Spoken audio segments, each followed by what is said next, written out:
Hello friends, Radhe Radhe. कैसे हैं आप सभी लोग? आशा करते हैं आप सब बहुत अच्छे होंगे, खुश होंगे, हैप्पी होंगे।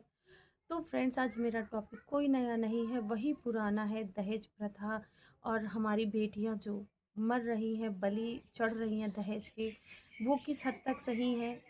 आप लोग ज़रूर हमको बताइएगा कमेंट करके। फ्रेंड, जो इस समय चल रहा है, इस समय जो सबसे ज़रूरी बात चल रही है, हमारी बेटियां कैसे ससुराल में उन पे अत्याचार किया जा रहा है, कैसे उनको मारा पीटा जा रहा है और छतों से नीचे फेंका जा रहा है, उनकी जान ली जा रही है। तो फ्रेंड्स, ये कहाँ तक और किस हद तक ये सही है? आप ज़रूर इस पे सोचिएगा। हर घर में बेटियां हैं, हर घर में बहुएं हैं, मगर ये सही नहीं है। अगर आपको दहेज चाहिए तो शादी ही मत करिए अपने बेटों की, अपनी बेटियों की, क्योंकि दहेज एक ऐसा अभिशाप है जिससे दो घर बर्बाद होते हैं, दो जिंदगियां बर्बाद होती हैं, साथ में परिवार वाले भी परेशान होते हैं, माँ बाप भाई बहन सब परेशान होते हैं। फ्रेंड्स, दहेज नहीं लेना चाहिए, ना देना चाहिए। कन्या धन पे आप दें, अपनी कन्या को दें, मगर दहेज के नाम पे कुछ भी ना दें फ्रेंड्स। क्योंकि ये हम लोग तो दे के छुटकारा पा जाते हैं, मगर उसके पीछे हमारे जो माँ बाप होते हैं और वो जो लड़की होती है जिसको हम दहेज देते हैं, उनको फ्रेंड्स कभी नहीं छुट्टी मिलती है। क्योंकि उनका तो फिर मुंह और फैलता जाता है, उनको रोज़ कुछ ना कुछ नया चाहिए। अगर नहीं दोगे तो आपकी लड़की को मारेंगे, पीटेंगे, जलाएंगे, फेंकेंगे, फांसी लगा देंगे। तो फ्रेंड्स, कुछ हद तक हम लोग भी इस चीज़ के ज़िम्मेदार हैं अपनी बेटियों को मरवाने में। जब त्रिशा और दीपिका का केस हुआ है, इसमें इनको कितना प्रताड़ित किया गया है, कितना मारा पीटा गया, कितना दहेज दिया गया, कितना कितना माँ बाप ने शादी में खर्चा किया है। आप खुद सोचिए कि एक पिता जिंदगी भर जो कमाता है वो अपनी बेटियों की शादी में, अपने बच्चों की शादी में लगाता है, मगर उसके बाद भी अगर हमारे बच्चे खुश नहीं रहते हैं तो फ्रेंड्स, ये बहुत गलत बात है, बहुत ही गंदी सोच है कि दहेज मांगो। अरे दहेज आपको लेना है तो आप खुद कमाओ, अपने कंधों पे विश्वास रखो, मेहनत करो, खूब कमाओ, खूब गाड़ी लो, बंगला लो, पैसा लो, सब कुछ लो। दूसरों की कमाई पे कभी नहीं फूलना चाहिए। दहेज लेके आप दूसरे माँ बाप को, दूसरे बेटियों को परेशान करते हो तो ये शर्मनाक चीज़ है बहुत ही। आज आप अगले से मांग रहे हो, कल आपके भी बच्चे होंगे तो उनके सामने भी यही चीज़ें आएंगी। तो जिस हद तक हो सके इसको बिल्कुल स्वीकार ना करें, को किसी भी वर्ग के लोग, या गरीब हो या फिर अमीर हो, क्योंकि ये चीज़ें सभी के सामने आती है। जो अभी हमारे वहाँ हाल ही में 2 अभी केस हुए हैं, पुलिस उस पर कार्रवाई कर रही है, मगर अभी कोई निष्कर्ष नहीं निकला है। मामला यही दहेज प्रथा का ही आया है। फ्रेंड्स, खुद सोचिए कितनी प्रतिष्ठित शादियाँ थी, कितना माँ बाप ने करोड़ों रुपए खर्च किया है, दहेज भी दिया है, शादी पे भी खर्च किया।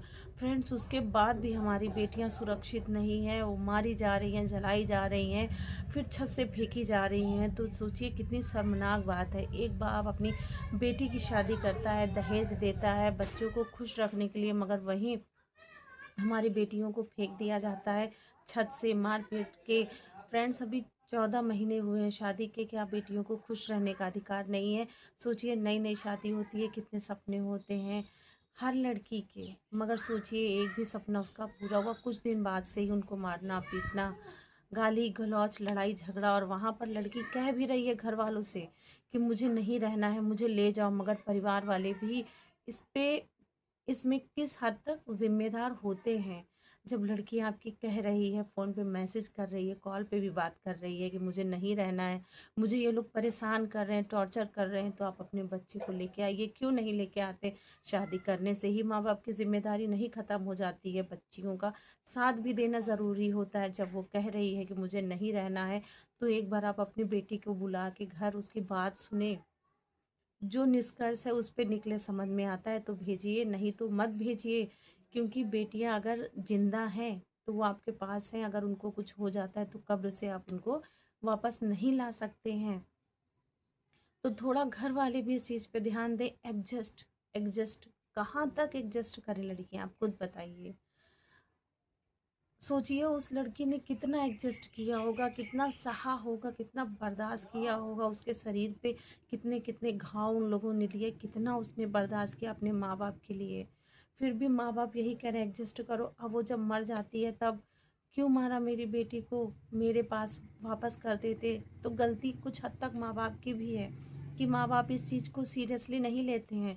वो आज भी समझौते पे लड़कियों को छोड़ देते हैं कि बेटी आप सहो, बर्दाश्त करो, या कुछ हद तक तो बर्दाश्त करो, एडजस्ट करो। नहीं होगा तब देखा जाएगा, नहीं होगा तब क्या देखा जाएगा, जब आपकी बेटी ही नहीं रहेगी तब क्या देखा जाएगा। तो थोड़ा आप लोग भी सतर्क रहें, क्योंकि जब तक माँ बाप सतर्क नहीं रहेंगे तो बेटियां कैसे सुरक्षित रहेंगी। हम दूसरों के घर अपनी बेटियों को भेजते हैं तो वहाँ कोई भी उनका अपना नहीं जिससे वो अपना दुख दर्द कहेंगी। किसके सामने वो रोएंगी जब हम माँ बाप, हम भाई बहन ही उनका साथ नहीं देंगे। तो माँ बाप प्लीज़ आप अपने बच्चों का सपोर्ट करें, उनके साथ रहें। दहेज देने से, शादी करने से ही जिम्मेदारियां नहीं ख़त्म हो जाती हैं, बेटियों के साथ हमेशा रहा जाता है। उनकी सुरक्षा करिए, क्योंकि अभी उन्हें इतना नहीं है समझ कि क्या सही है क्या गलत है। आप खुद लीजिए, अगर आपको समझ नहीं आता है तो अपने लड़कियों को उनके घर मत बिल्कुल भेजिए। इतने कानून बनाए गए हैं, उसका सहारा लीजिए, उनसे उनको छुटकारा दिलाइए और उनको नई ज़िंदगी जीने के लिए प्रेरित करिए। ऐसे माँ बाप बनिए कि बच्चे खुद किसी भी परिस्थिति में हो तो उन्हें महसूस होना चाहिए कि हमारे माँ बाप हैं, हर परिस्थिति में हमारे साथ हैं, वो हमारा सपोर्ट करेंगे। ना कि ऐसे माँ बनिए कि बच्चे आपको बताने से भी घबराएं कि बता भी तो रहे, माँ बाप कोई निर्णय ही नहीं ले पा रहे हैं। तो प्लीज़ सब लोग अपने अपने बच्चों का ध्यान रखें, उनका बच्चियों का सपोर्ट करें, क्योंकि जीवन एक बार मिलता है, बार बार नहीं। सोचिए बच्चे इतने बड़े होते, इतने बड़े से उनको पालते हैं, पढ़ाते हैं, लिखाते हैं, MA BA कराते हैं, ग्रेजुएशन कराते हैं, फिर शादी करते हैं। और शादी होने के बाद अगर हमारी बच्चियाँ खुश नहीं हैं, वो सुसाइड कर रही हैं, उन्हें मारा जा रहा है, तो कुछ हद तक हम लोग भी जिम्मेदार हैं। तो हमें अपनी बच्चियों पर भी ध्यान देना चाहिए। वो खुश हैं कि नहीं, ध्यान अगर वो कुछ कह रही हैं तो हमें उस पर कार्रवाई करनी चाहिए।